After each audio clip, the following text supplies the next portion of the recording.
Jedna z najhorších vecí v živote matky asi je, keď sa počase z ničoho nič dozvie, že jej zdravé dieťa nie je a už nikdy nebude úplne v poriadku. Tak to bolo aj v prípade štvoročného Riška z Topolčian, ktorý sa narodil ako mentálne i fyzicky zdravý chlapec.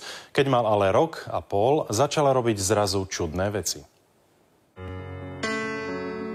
Už sa nám nepozeral do očí, takže ten očný kontakt v prvom rade. Strácal sa, zdrhal, vrieskal stále na ulici, bral cudzím ľuďom tašky z rúk. Začiatky boli ťažké, určite žije v inom svete ako my. Niekedy ten náš svet chápe úplne inak. Riško vyslovene vyhľadáva nebezpečné situácie. Uteká pod auta, ťahá ma veľmi silno na cestu, vylezie do hociakej výšky, kde sa dostane, skočí do fontánky, do Dunaja.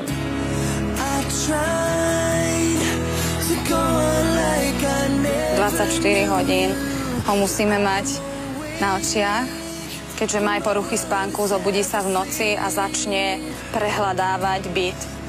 Pátra, prinesie si knihy, pomocou ktorých sa zase vie dostať na poličky. Veľakrát ani v noci si ani on neoddychne a tým pádom ani my. Okrem starostí, ktorých je pri postihnutom dieťati dvojnásobok, zažívajú Riškovi rodičia s malým synom autistom aj veľa zábavy a veselých príhod. Minule stal v umývadle a hlavou v pračke, bola, čo tam hľadal. On prehľadáva byt, kde mu schovávame tie jeho vzácne poklady. Ilianka je z toho nešťastná, že jej stále zje gumičky do vlasov a sponky. Najprv to len rozžuje, alebo žuje, a podľa mňa on to ani nechce jesť, len nejako to prehľadne. Alebo sa nám postavil do čaju teraz.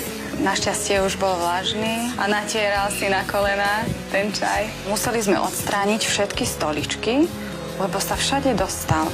Aj na kuchynskú linku úplne na vrch. Takéto opatrenia sme museli urobiť, napríklad na chladničku, na mrazničku, lebo nám stále vyberá vajíčka z chladničky a z mrazničky hrášok, lebo sú to gulaté, malé loptičky preňho, tak sme to takýmto spôsobom vyriešili. Potrebujem energie, áno, aby som potom vystrájal. Však.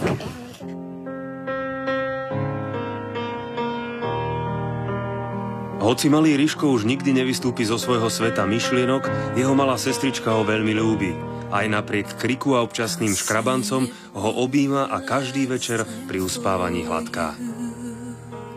Vďaka dcérky, ktorá sa s ním veľmi dobre dokáže zahrať a komunikovať, aj keď neverbálne, tak vďaka tomu už je zase prístupnejší. Riško má autizmus.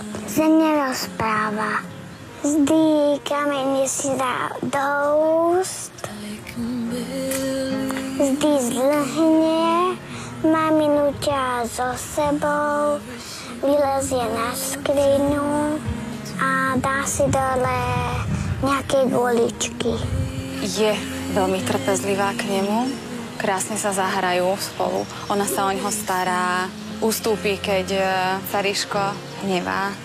Veľmi ho ľúbim.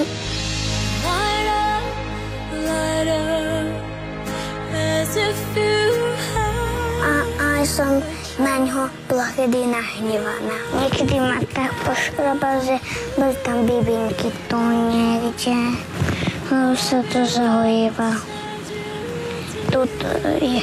Vždy bude odkázaný viac menej na našu pomoc. Ale pre nás každý jeho malý krok je obrovským zázrakom a obrovským šťastím.